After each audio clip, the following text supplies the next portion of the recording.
Gonzaga has become the most underrated and overlooked team in college basketball. Is that a hot take, T.O.? I think it's possible. I think their flaws are still their flaws. The only thing is out of sight, out of mind when they don't play anybody of any significance. And I know the West Coast Conference got a lot of love here early, but let's be honest, they're still wiping out everybody by significant margins. Their issues are still the issues. The thing is Chet Holmgren's figuring it out offensively. And that's something that at the beginning of the year, you could see flashes of that kind of potential, but now they're bringing him down as a trail man and finding out where he's best within the offense. Is becoming more and more confident with his jump shot. He has been really, really good, and they are on a roll. The only problem is, and it's been a problem for them for a long time, who are they going to really play of any consequence? St. Mary's is number 17 in KenPom, but let's call it what it is. Some of these numbers are inflated because they play in that West Coast Conference. I still love this team. I love where Chet Holmgren is going. You're shooting 46% from three, and you're finding more ways to get him involved. They're going to be dangerous. Okay, so I think it is a hot take because I treat Gonzaga seriously, and maybe I'm a contrarian for that. And you could say, well, everybody treats them seriously now. They've won more than anybody over the last couple of years. But I do think the casual fans, like, yeah, they always win. They don't play in a like they don't play in a league like the SEC or like the Big 12 or like the Big 10. So I don't treat them seriously until March rolls around and they can never win the big one. Like, those takes are going to live with Gonzaga until they win the big one. It's just the reality of sport. For me, guys, the question was overlooked, underrated team, right, Rob? Mm-hmm. So when I think of overlooked, I'm going to say that nobody is talking nationally about the 6th-ranked team in America, and that's Houston. I think that they're the most overlooked team in America because they went through injuries. They don't play in a particularly good league. The American is not a good league.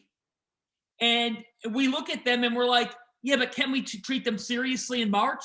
And I think the answer still, I think if you ask, could you take Houston seriously as a Final Four contender? The majority of people would say no. Yet they are ranked 6th in the country and they're 20-2 on the season. So that's why I say Houston as opposed to Gonzaga, because I think when you look at their ranking and their record, it is not in correlation with what we actually think they'll be come March Madness. Yeah, I get what you're saying, Fanta, but it's very hard for me to take a team seriously when you lose your 2 best players. Maybe that's a little. I don't want to say that I don't take them seriously, but seriously as a national title contender when you lose your 2 best guys. They're going to be good because they defend, they work their ass off, and they rebound the ball, but they kind of are what they are. As far as Gonzaga is concerned, I want to see Chet do this against somebody that's a little bit better than BYU's front line or San Francisco's front line or St. Mary's front line or Portland's front line. Like that, he's different. He's different than anything that we've seen in college basketball in a long, long time. But he is also now beating up on guys that are mid-major recruits for a reason. Let's be frank. So, but I will say this, if you look at KenPom's efficiency margins, they are further ahead of the field this year on KenPom than they were ahead of the field last year. Then them and Baylor were ahead of the field last year on KenPom. They have a front court that is a pair of All-Americans. They have one of, if not the best rim protector in all of college basketball in Chet Holmgren. They have a coach that's figured out how to get people to do the things that you need to be able to do to run an elite offense. And they have good guard play, and they shoot it this year. I think that this team might be better suited towards making a run in a national title if for no other reason they don't have that other team that is kind of at that same peak as them.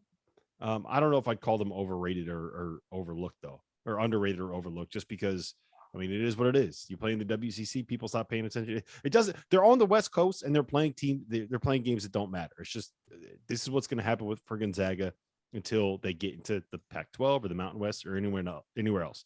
Fancy, you got something to say? You got 20 seconds left before this buzzer goes off. You can't take into account what Julian Strother fully means to this team.